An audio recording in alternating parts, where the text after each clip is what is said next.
Jayam Swam Vishnu Pad Paramahamsa Jagacharya Rastapara Srimad Bhakti Siddhanta Saraswati Goswami Maharaj Prabhupada Ki Jai Ananta Koti Vaishnavinda Ki Jai Namacharya Sri Haridas Thakur Ki Jai Prem Se Kaho Sri Krishna Chaitanya Prabhu Nityananda Sri Advaita Gadadhar Shivasadi Gaur Bhaktavinda Ki Jai Shri Shri Radha Krishna Gopa Gopinath Shama Kund Radha Kund Giri Govardhan Ki Jai Sri Vrindavan Dham Ki Jai Sri Mayapur Navadvip Dham Ki Jai Jagannath Puri Dham Ki Jai Mathura Dham Ki Jai Gangame ki jai, Yamuname ki jai, Tulasi Devi ki jai, Bhakti Devi ki jai, Shri Shri Gaurnitai ki jai, Srila Prabhupada ki jai, Samaveda Bhaktivinoda ki jai, Gaur Premanande. All glories to the assembled devotees. All glories to the assembled devotees. All glories to the assembled devotees. All glories to Sri Guru and Gauranga.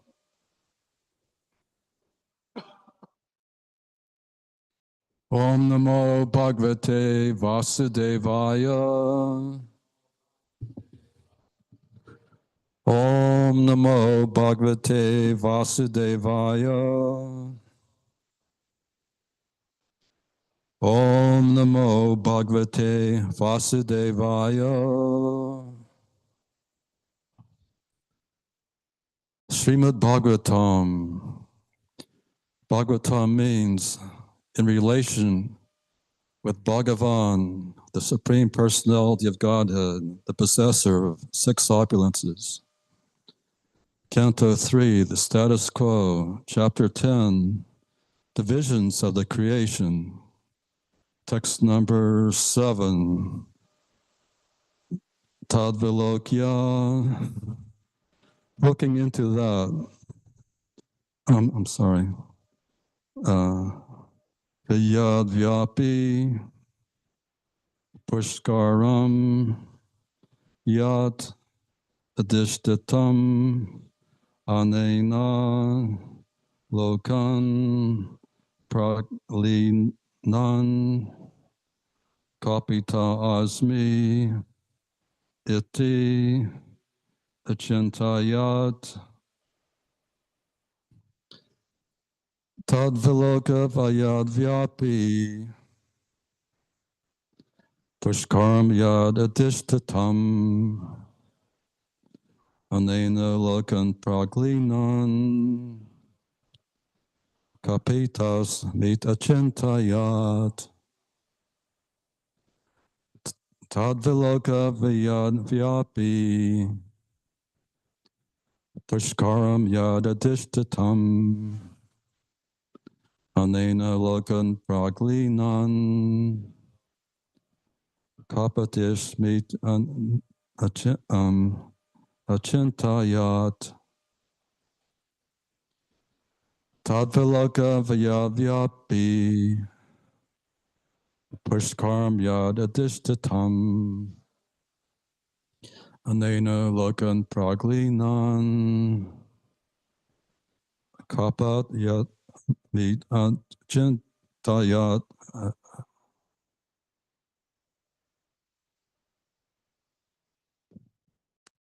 Please chant. Tadvilokya Vyadvyapi Tadvilaka Vayavyapi. Pushkaram Vyatadishtitam Anena Lokan Praglinan Kapitasmitya Chintayat Tadvilokya Vyadvyapi Pushkaram Vyatadishtitam Anena Lokan Praglinan Kapitasmitya Chintayat Tadvilokya Vyadvyapi Pushkaram Yadadishtitam Padena Lokan Praglinan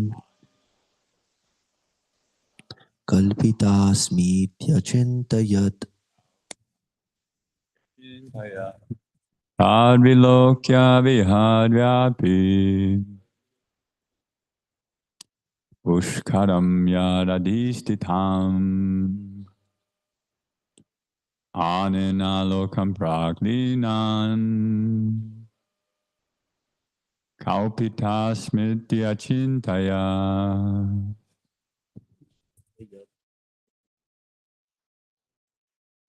Tadvilokya vyavyapi Pushkarham dhyararishtitam Anena lokan praglinhan Kalpitasmi yachintayat.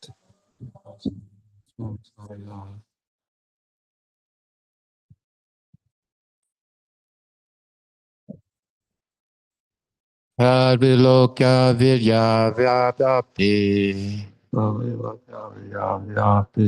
Pushkaram yat adhisitatam. Anina lokam pralina. Kapitasamite asantayat.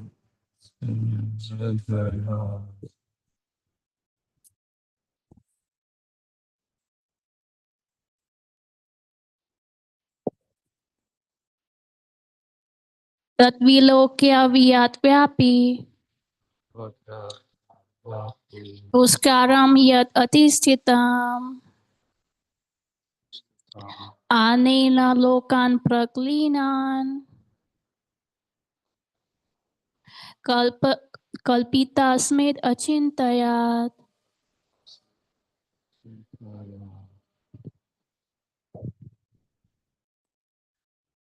Tadvilokya, looking into that, vyavyapi, extensively widespread,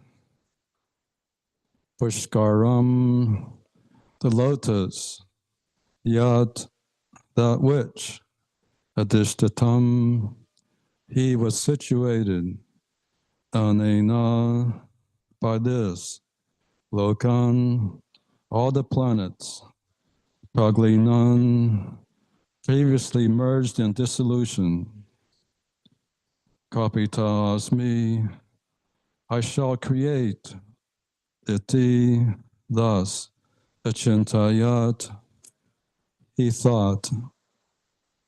Translation and purport by His Divine Grace, A.C. Bhaktivedanta Swami Prabhupada.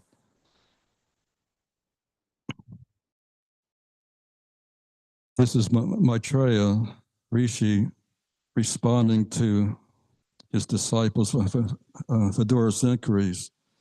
Maitreya said, quote, thereafter he saw that the lotus on which he was situated was spread throughout the universe, and he contemplated how to create all the planets which were previously merged in that very same lotus.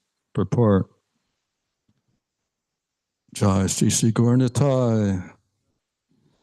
The seeds of all the planets in the universe were impregnated in the lotus on which Brahma was situated. All the planets were already generated by the Lord, and all the living entities were also born in Brahma. The material world and the living entities were all already generated in seedling forms by the Supreme Personality of Godhead, and Brahma was to disseminate the same seedlings all over the universe. The real creation is therefore called Sarga, and later on, the manifestation by Brahma is called Visarga. Translation again. Thereafter, he saw that the lotus on which he was situated was spread throughout the universe, and he contemplated how to create all the planets, which were previously merged in that very same lotus. So here is definite proof that whatever we see, whatever living entities and various millions of different bodies we see and observe in this world, they were all created by a person.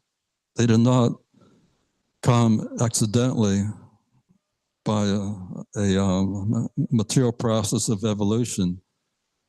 But in one of Prabhupada's famous books, Life Comes from Life, life is not generated from matter, but actually life is eternal.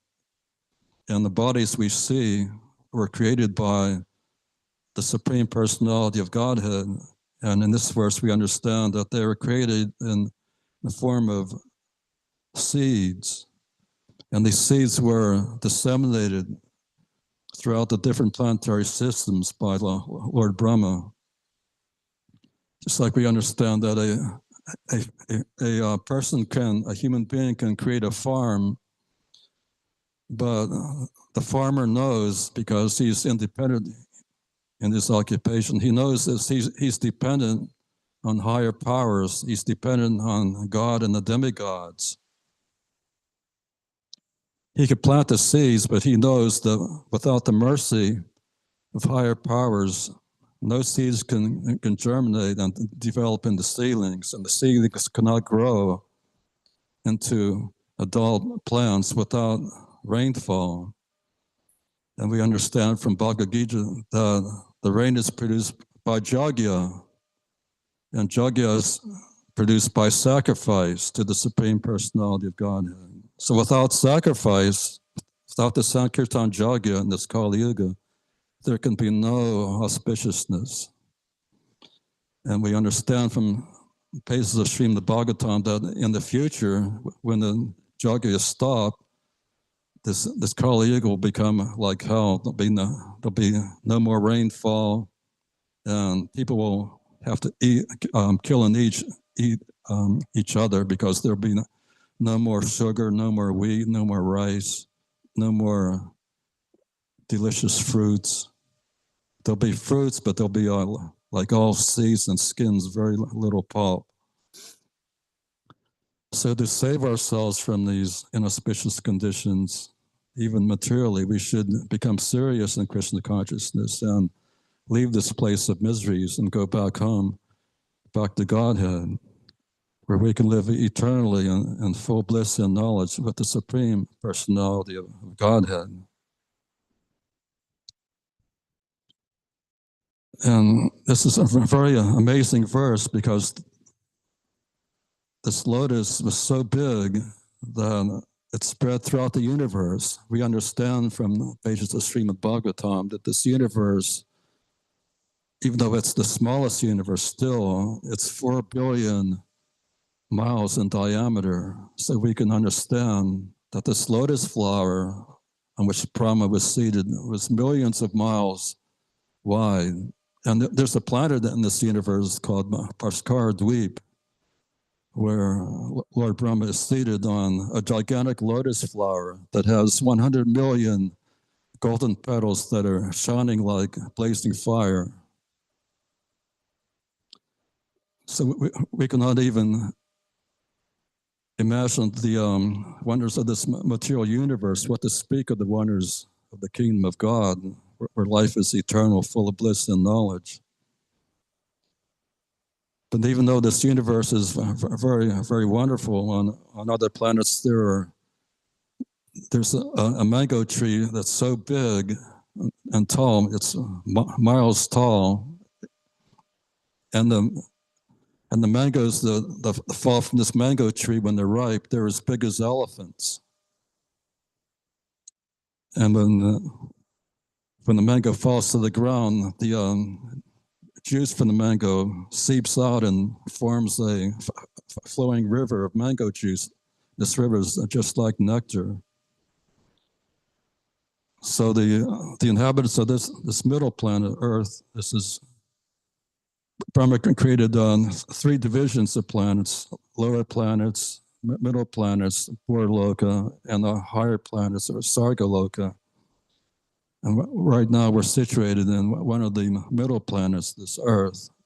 But we cannot even imagine the opulence of the higher planets, what to speak of the opulences of Goloka Vrindavan.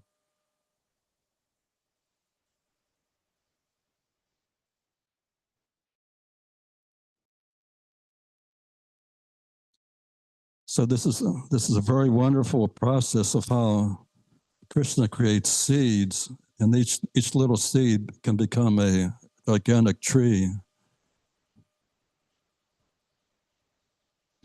just like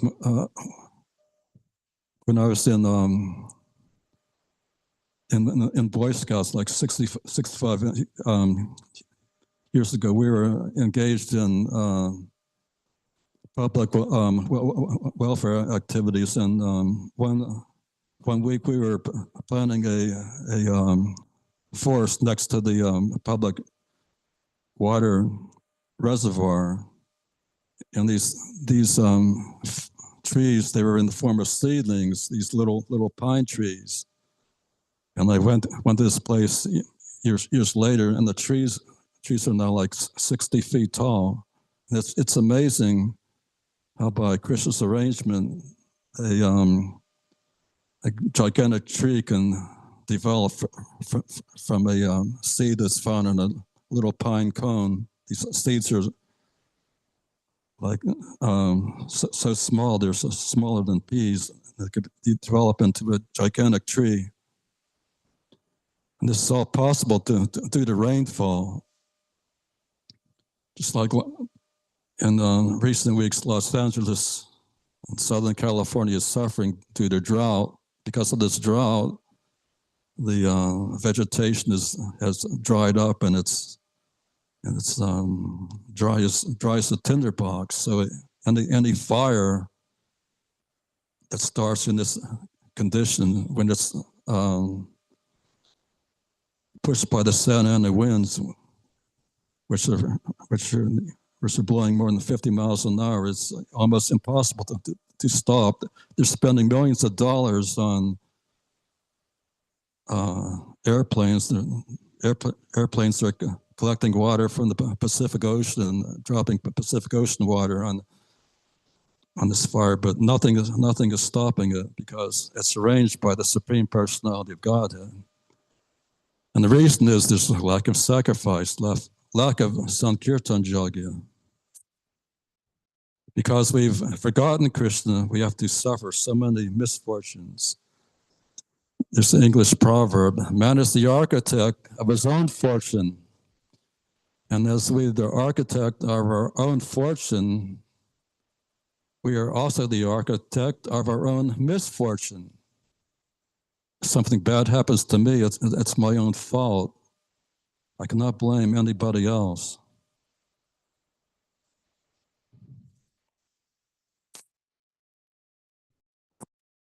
Nowadays, the politicians, if something good happens in their administration, they don't give the credit to God, but they think it's due to my intelligence or my managerial ability that these things are happening. And if something bad happens, they blame God. It's not my fault. It's not of God. So this is just the opposite of the Vaishnava mentality.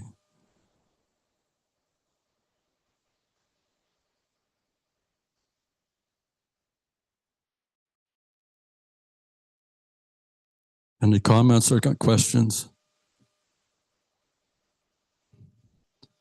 Yes, Magadari Prabhu. Why is it so hard for us to accept responsibility for misfortunes that happen to us? Because we're forgetful of Krishna.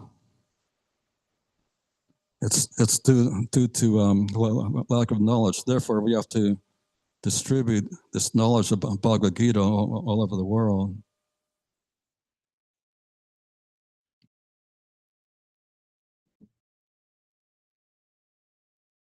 Yes, Krishna Kumar Prabhu. Hare Krishna. In the Bhagavad Gita, it talks about 3 reasons behind our suffering: Adi Daivika, Adi Bodhika, Adi Atmika. The Adi Daivika one, as described, is by the natural occurrences, like the fires you're talking about. But sometimes it's also described as like caused by the demigods. Is it because the demigods are thinking themselves to be the doer, that they're like in the case of Govardhan Hill. How do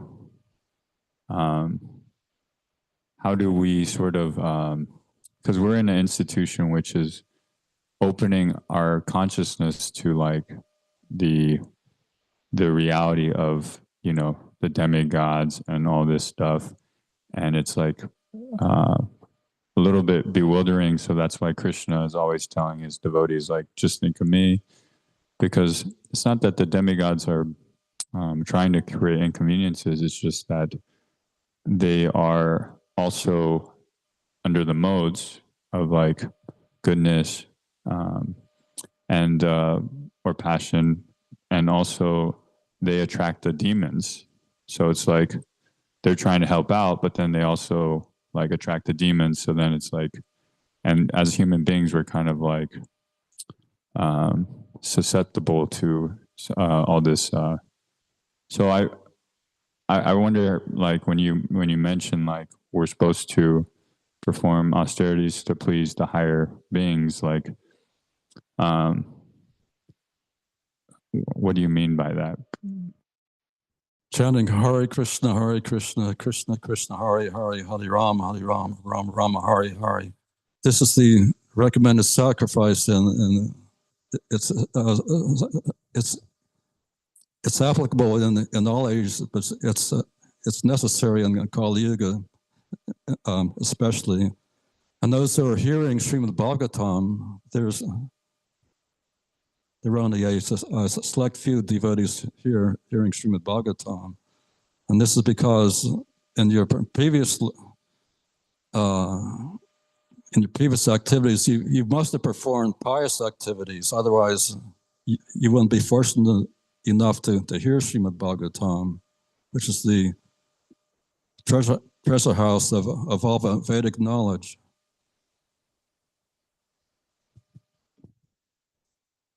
Okay. So the demigods have a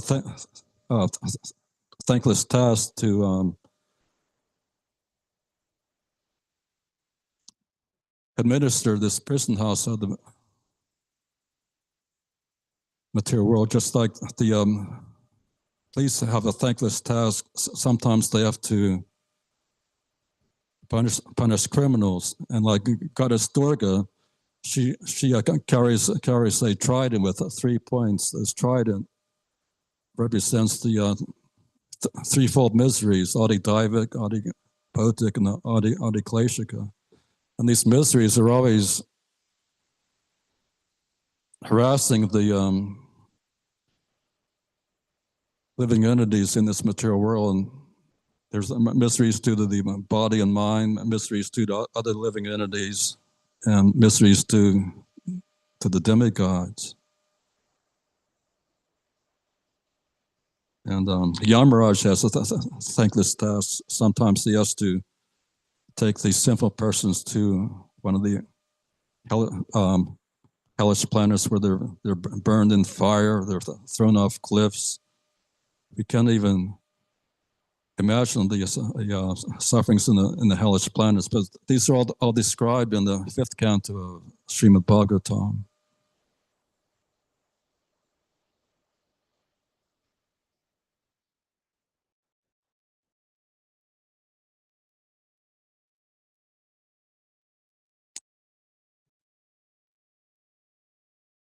Is Bhakti Joseph?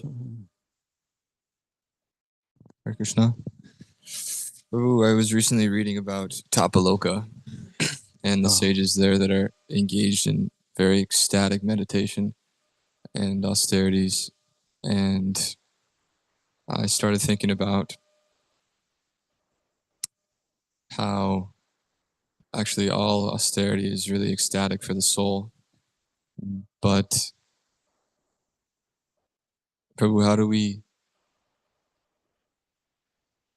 get to that place and never turn back? Because sometimes, like when we're going out on Harinam, it's wonderful, it's blissful. That's the nature of that activity, and sometimes I can tap into that, sometimes I can't. So I'm always going back and forth. But how do I get into that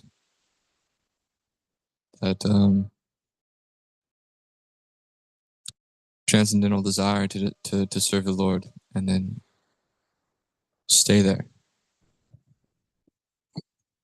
You always have to become associated with the pure devotees of the Lord. Satsanga is essential. If we associate with the devotees of the Lord, we'll become like them. And if we associate with materialistic people, we'll lose our Krishna consciousness. And sometimes a neophyte devotee falls down from devotional service, but even if one falls down, there's no loss, because in his next life, he's sure to take a human birth, either in a rich family or in a pious Brahmin family. So in devotional service, it's a win-win situation.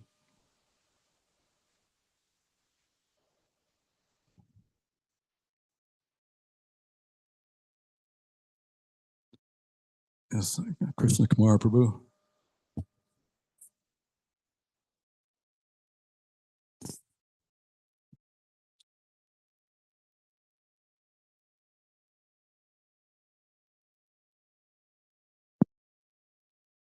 No.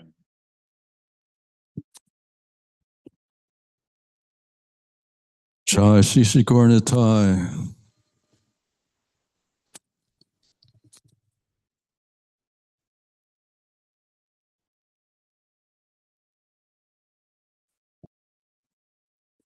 Yes.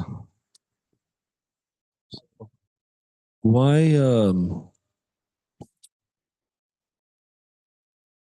So sometimes the devotees, they have ups and downs in their devotional service. Maybe that they're not able to perform their service at the same standard, or they're not feeling enthusiastic. So why is it like this? Why is there this roller coaster? And how should that person view himself going through the roller coaster? When a little child is trying to walk, sometimes he stumbles and falls, but still that's not a fault of the child, because he's learning how to walk. So after falling down, he picks himself up and tries again. And gradually, by practicing, one day he'll walk very nicely. So we have to keep practicing. Don't be discouraged.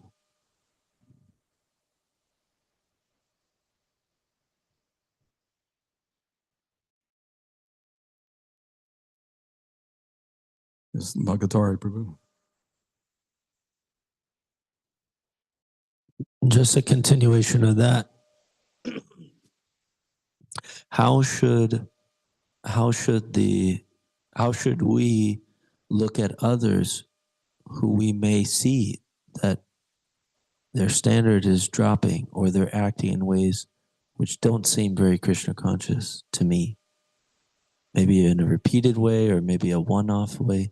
How do we look at our fellow devotees who we're seeing faults in them somehow? Well, Rupa Goswami says that in Sri Dashamrita that one should make friends with devotees of the same standard, and one should serve those devotees who are more advanced, and one should be compassionate upon those who are less advanced. Just like there are different processes of worshiping God. There are Christians and Muslims and Jews, and they go to the synagogues and churches and mosques, and they offer prayers to God. And this is also a Vadanam, offering prayers. This is one of the processes of devotional service. So we should not criticize other people who are worshiping God in their own ways, because they're also on the path of bhakti. They may be more immature or doing it in an immature way, but still they're on the right path. At least they're accepting the existence of the Supreme Personality of God, and they're trying to please them by offering prayers. So they should not be discouraged, but they should be encouraged to come up to a higher standard by giving up killing animals and so on. It's Krishna Kumar. So these religions in the West, they have like clear deviations of knowledge and radical kind of idea. Hare Krishna. And you know, in Kansas City, there's a lot of Christians that are, you know, they're very empowered because they, you know, they surrender to God as well, and they have like the Holy Ghost, and they know that Jesus like was pinned to a cross, and he's like performing penances for their welfare.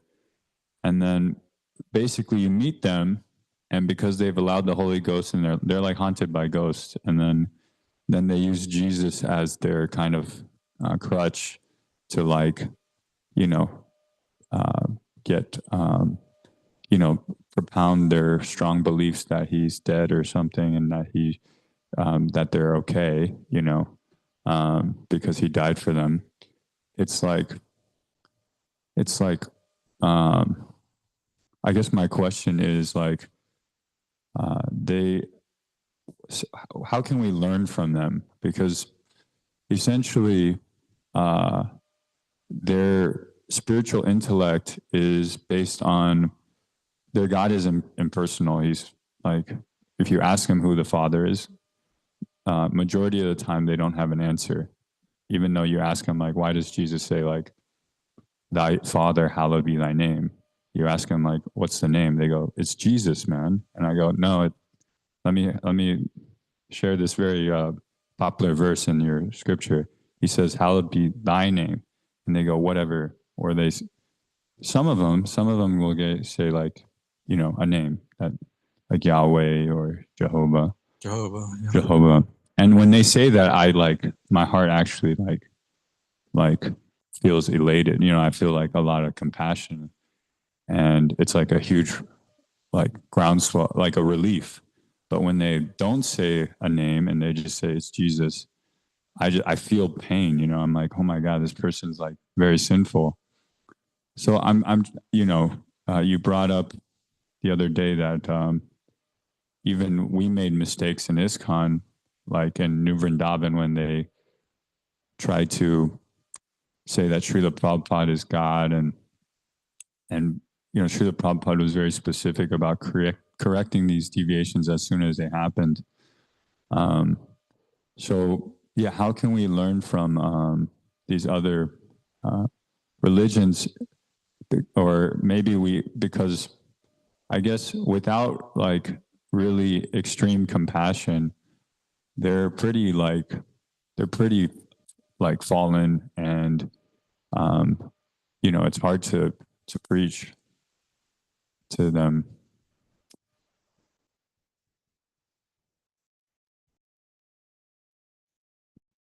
Yes, therefore, we have to engage in Sankirtan, but by hearing the holy names of Krishna, everyone becomes purified, even though that they might not like being purified. Still, it's a thankless task. We have to still go out and distribute Prabhupada's books and distribute prasadam. At the Kumbh Mela recently, ISKCON has this very wonderful camp. It's a beautiful camp, and they have these life-size dioramas. There's a life-size murti of Srila Prabhupada, and there are life-size dioramas of Gajendra, the elephant who's being attacked by a crocodile.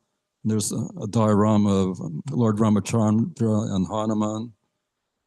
And these pilgrims can come and see the pastimes of Krishna. And even though they might be illiterate, just by seeing these dioramas, their hearts become purified. And also, this year, the devotees engaged one of the wealthiest men in the world. He's a billionaire from India. His name is Mr. Gautam Adani. And he's engaging his wealth in distributing 100,000 meals to 100,000 pilgrims daily at the Kumbh Mela. And this Kumbh Mela lasts for something like 45 days. So this is a pious activities, and this is the proper use of wealth. And even though this Indian man, Mr. Adani, is very wealthy, he sees himself as a servant of Krishna or God, and he offered a flower garland to Srila Prabhupada at the ISKCON camp, and he's a pious man. And he's also taken charge of distributing Prabhupada's Bhagavad Gita as it is to thousands and thousands of pilgrims at the Kumbh Mela. What's his name? Mr. Gautama Adani, that's Adani. Thank you. That's awesome.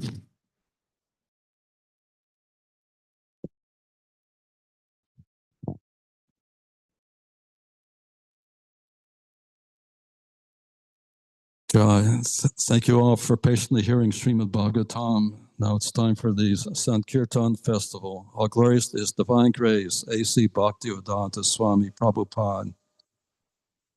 Haribol. Okay. So this week we have 2 distributors, and we will be announcing the scores for the pleasure of Sri Sri Gaur Nitai, Lord Nrsimhadev and Prahlad Maharaj, the previous Acharyas, Srila Prabhupada, this one is Dhanavir Goswami, and all the assembled devotees. So, let's see yours, Prabhu.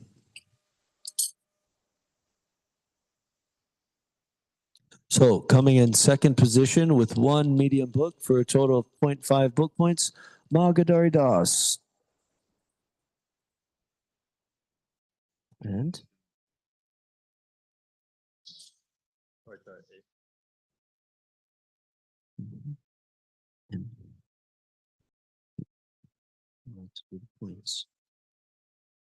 okay, so coming in first position with 6 small books, 10 medium books, 12 large books, and 8 Mahabig books, for a total of 34.5 book points. Krishna Kumar Prabhu. Hari Bol.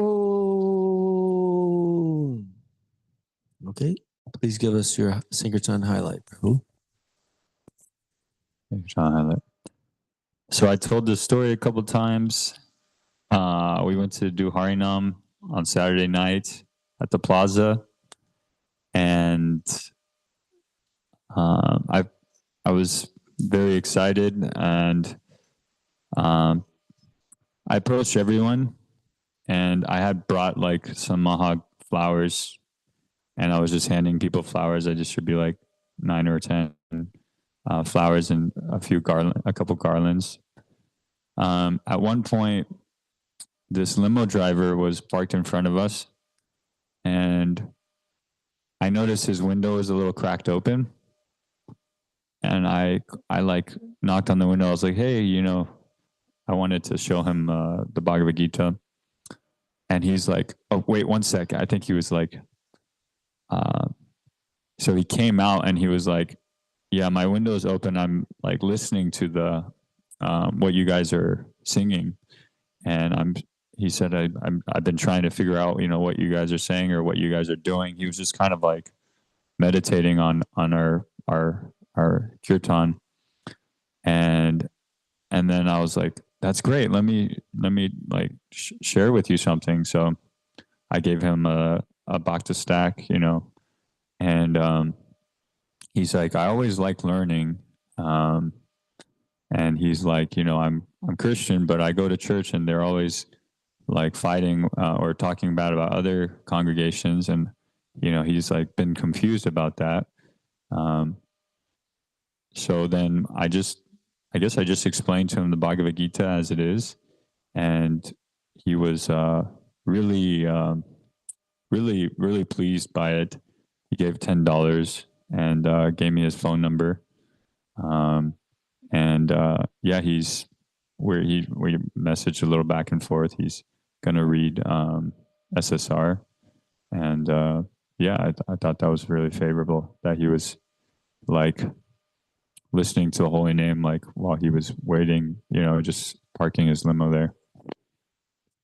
Transcendental Book Distribution Ki Jai. So, let me see. It was just one interaction that I had.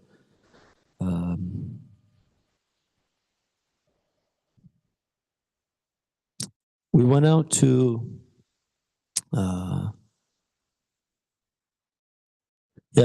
went out to get some gas and to pick up something for Valmiki Prabhu, and I went to the gas station and I met the cashier, and I asked him if he was a man of God, and he said yes.